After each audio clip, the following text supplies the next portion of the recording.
उनके परिवारजनों को इस वंश महोत्सव दीपावली की हार्दिक शुभकामनाएं देती हूँ। प्यारे विद्यार्थियों, जैसा कि आप सभी जानते हैं, आज हम दिवाली महोत्सव मना रहे हैं। दिवाली शब्द का अर्थ जो है वो दो शब्दों से मिलकर बना है। ये दो शब्द हैं दीप यानी दीपक और आवली मतलब पंखा। वैसे तो हम सभी भारतवासी इस बड़े त्योहार को काफी हर्षोल्लास के साथ मनाते हैं, परंतु ये अकेला त्योहार नहीं बल्कि 5 त्योहारों का समूह है जिनका सभी का अपना अपना महत्व है। और आज हम इन्हीं 5 त्योहारों के महत्व को पौराणिक कथाओं के अनुसार जानेंगे। सर्वप्रथम हम बात करेंगे सबसे प्रमुख त्योहार की। सबसे जो प्रथम त्योहार है वो है धनतेरस। ये कार्तिक मास में कृष्ण पक्ष की त्रयोदशी तिथि यानी कि 13वीं तिथि को मनाया जाता है। इस दिन समुद्र मंथन हुआ था और भगवान धन्वंतरी अमृत कलश लेकर के प्रकट हुए। इसमें उन्हें देवताओं का चिकित्सक और आयुर्वेद का जनक भी कहा जाता है, इसलिए बहुत सी जगह पर इसे राष्ट्रीय आयुर्वेद दिवस के रूप में मनाया जाता है। इस दिन सोना, चांदी, नए बर्तन, आभूषण इत्यादि खरीदकर हम अपने घर में सुख और समृद्धि को आमंत्रित करते हैं। इसके बाद इसी अगली पंक्ति में जो अगला त्योहार है वो है रूप चौदस। रूप चौदस जिसे कि हम नरक चतुर्दशी भी कहते हैं और यम चतुर्दशी भी कहते हैं। क्या आप जानते हैं इसे हम नरक चतुर्दशी क्यों कहते हैं? क्योंकि इसी दिन भगवान कृष्ण ने नरकासुर राक्षस का वध किया और उनके बंदीगृह से 16,144 कन्याओं को मुक्त करा करके उन्हें एक मान सम्मान वाला जीवन प्रदान किया। इसीलिए भगवान कृष्ण की इस लीला को याद करते हुए हम नरकासुर का वध याद करते हुए नरक चतुर्दशी मनाते हैं। इसे हम यम चतुर्दशी भी कहते हैं। इस दिन हम अपने मुख्य द्वार पर यमराज के नाम से एक दीपक जलाते हैं जिसे हम यम दीपक कहते हैं और उसे मुख्य द्वार पर चौमुखी के रूप में जलाया जाता है और हम अपने परिवारजनों की सेहत की, उनकी लंबी उम्र की कामना करते हैं।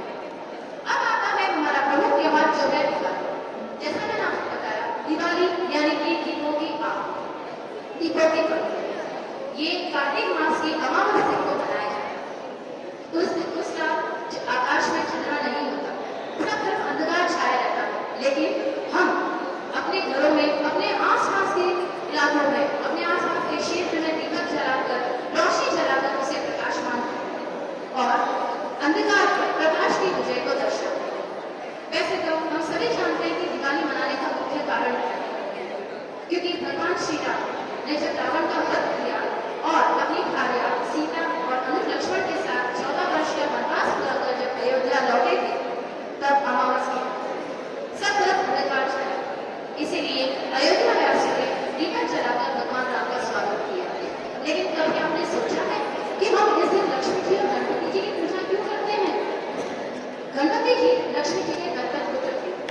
उन्हें विष्णु जी से वरदान प्राप्त था कि जो भी लक्ष्मी जी धन व्यय का लेखा जोखा है वो गणपति जी संभालेंगे और इसीलिए दिवाली के दिन हम लक्ष्मी जी के साथ में गणपति जी की पूजा भी करते हैं। फिर हमारा जो अगला त्योहार आता है वो है गोवर्धन पूजा। गोवर्धन पूजा दिवाली के अगले दिन मनाया जाता है। गोवर्धन पूजा की भी एक मान्यता है। जो अपने राजा इंद्र हैं, जल देवता राजा इंद्र, उन्हें एक बार घमंड हो गया था कि वो सबसे सर्वोपरि है, उनसे बढ़कर के कोई नहीं है। तो उन्होंने ब्रजवासियों को कहा कि आप मेरी पूजा किया करें।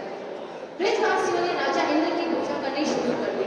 तब भगवान कृष्ण ने ब्रजवासियों को कहा कि आप राजा इंद्र की बजाय आप गोवर्धन पर्वत की पूजा करें, वो आपकी रक्षा करते हैं। ब्रजवासियों ने कृष्ण की बात, भगवान कृष्ण की बात मान करके और गोवर्धन पर्वत की पूजा करनी शुरू कर दी। राजा इंद्र इस चीज से नाराज थे। उन्होंने, क्योंकि वो जल देवता है, उन्होंने ब्रजवासियों पर भयंकर बारिश शुरू कर दी। ये बारिश 7 दिन तक चली। तो भगवान कृष्ण ने सभी ब्रजवासियों को कहा कि आप गोवर्धन पर्वत की शरण में आ जाए और भगवान कृष्ण ने गोवर्धन पर्वत को अपनी इस छोटी उंगली पर धारण कर लिया। सभी ब्रजवासी गोवर्धन पर्वत के शरण में आ गए। बारिश 7 दिन चली। 7 दिन चलने के दौरान जब इंद्र भगवान ने देखा कि मेरी भयंकर बारिश भी ब्रजवासियों को कुछ नहीं बिगाड़ पाई है, तब उन्हें अपनी गलती का एहसास हुआ। उन्होंने भगवान कृष्ण से क्षमा मांगी और उस बारिश को रुकवा दिया। अब ये तो गोवर्धन पर्वत की बात है। फिर एक बात और आती है कि हम कृष्ण भगवान के 56 भोग क्यों लगाते हैं? उस वो मान्यता भी इस कथा से ही जुड़ी हुई है। जैसे मैंने आपको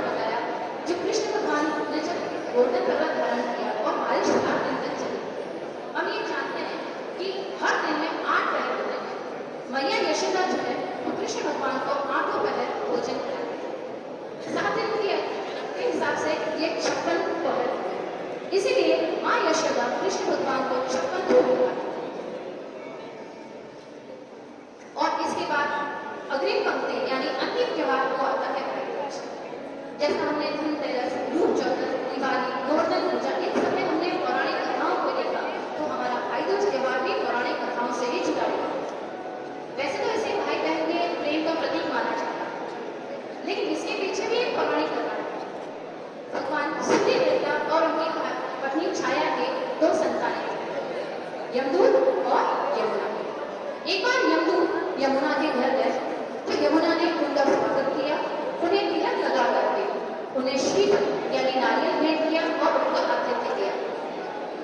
यमराज यमदूत ने उनका आतिथ्य स्वीकार किया और यमुना से कहा कि आप कोई वरदान मांगो।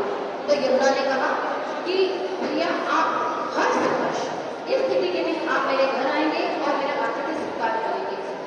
तब यमदूत ने कहा कि मैं आपको वरदान देता हूँ, इस स्थिति के दिन मैं ही नहीं, जो भी भाई अपनी बहन के घर जाएगा, उनका आतिथ्य स्वीकार